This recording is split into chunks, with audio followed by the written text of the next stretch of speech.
el tráfico de mujeres forzadas al trabajo esclavo y a la prostitución, el tráfico de órganos humanos, el tráfico de la corrupción para comprar funcionarios públicos, agentes judiciales, jueces, magistrados, fiscales, policías, y el lavado de dinero en todas las escalas, las redes invisibles de la economía, la protección de negocios de todo tamaño, como en los mejores tiempos de Chicago. Son los que dejan cabezas humanas en parajes públicos como símbolo de su poder sanguinario, que es también un ritual, porque si Pablo Escobar propagó el culto del divino niño, los zetas mexicanos son los mayordomos de la Santa Muerte, que hace resplandecer en su mano la afilada guadaña que decapita y descuartiza cadáveres en Ciudad Juárez, Tijuana, Reynosa, Matamoros, a lo largo de todo el borde fronterizo con Estados Unidos. Cadáveres abandonados en baldíos, colgados de puentes urbanos, apilados a montones. Este paisaje se tiende vasto y desolador, pero no por eso es menos atractivo para quien tiene el oficio de ver e indagar y describir lo que ve, transformándolo en literatura.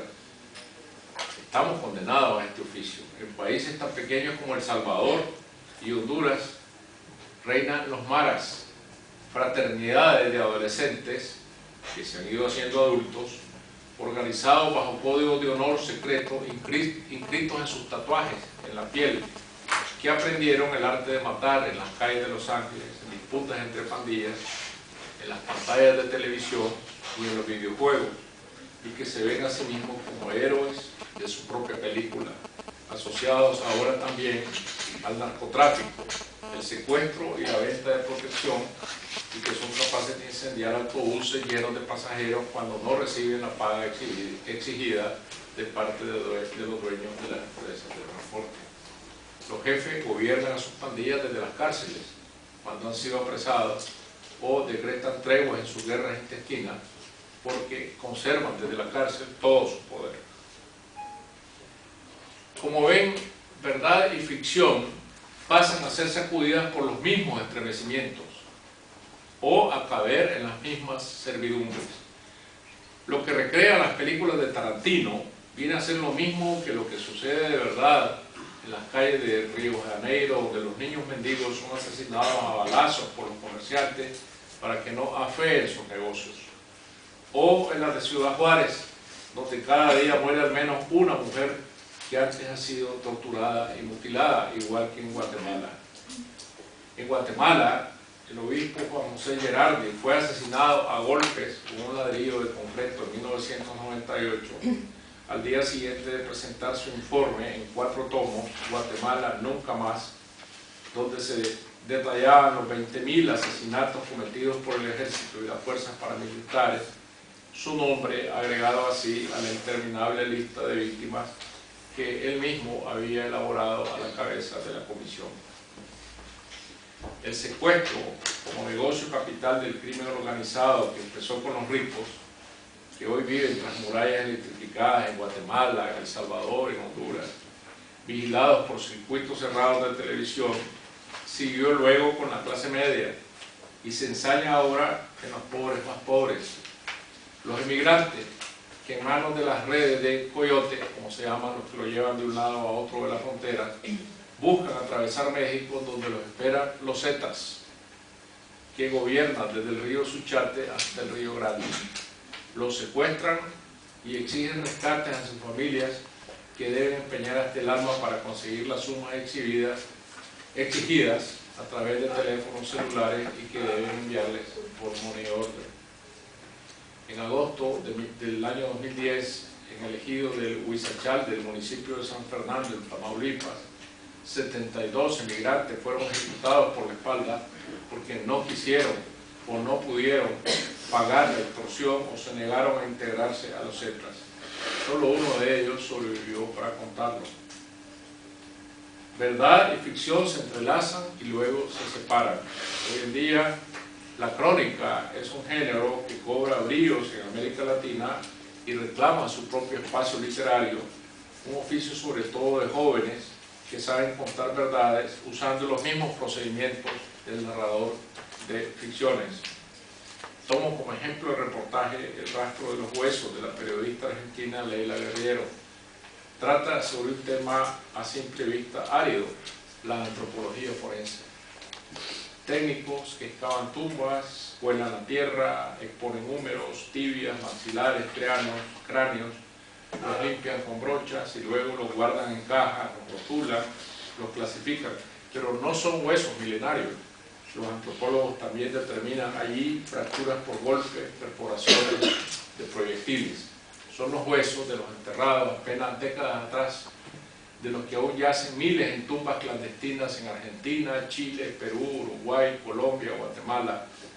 Seguimos desenterrando el pasado, tarea que toca a los antropólogos forenses, pero que es sobre todo de quienes escribimos.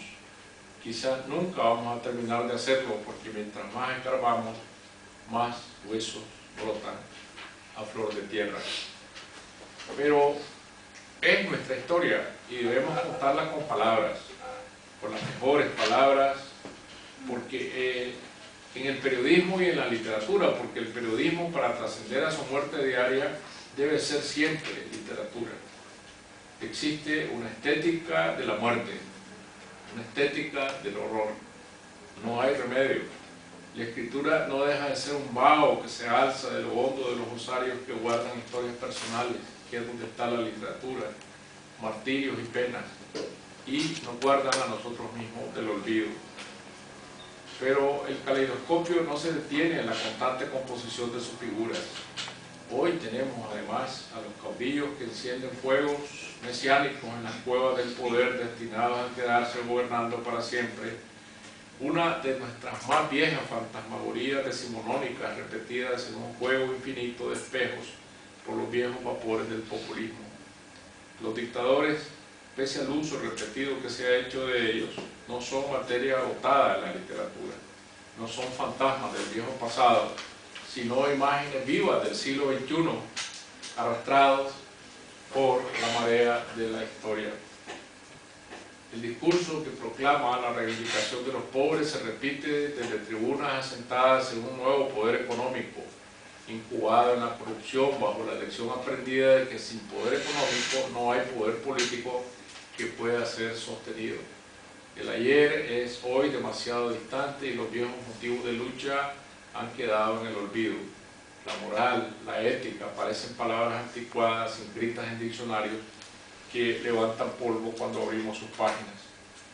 Y la corrupción está siempre en la foto, no como la actitud esporádica de un grupo de individuos, sino como una conducta que afecta al cuerpo social y busca de manera solapada una carta de legitimidad en la conciencia individual y en la colectiva. Porque frente a los ojos del ciudadano, los actos de corrupción no tienen castigo. Negocios ilícitos a la sombra del Estado, tajadas en las privatizaciones, apropiación de bienes públicos, licitaciones amañadas, quiebras fraudulentas de bancos, lavado de dinero a gran escala. La gente común adquiere la certeza de que hay una raya insalvable que traza los privilegios de la impunidad, privilegios que se vuelven naturales. La gente común transforma entonces su sentimiento de indefensión en impotencia, y la impotencia muchas veces en sí mismo. Si los otros pueden, ¿por qué no yo? Y esa deserción ética en la conciencia es la que concede al fenómeno de la corrupción un carácter orgánico. Todo esto, aunque no lo parezca, también es materia de la novela. Se trata de abismos que se repiten. Quizá como en ningún otro lugar del planeta, los escritores latinoamericanos nos vemos a nosotros mismos como testigos oculares.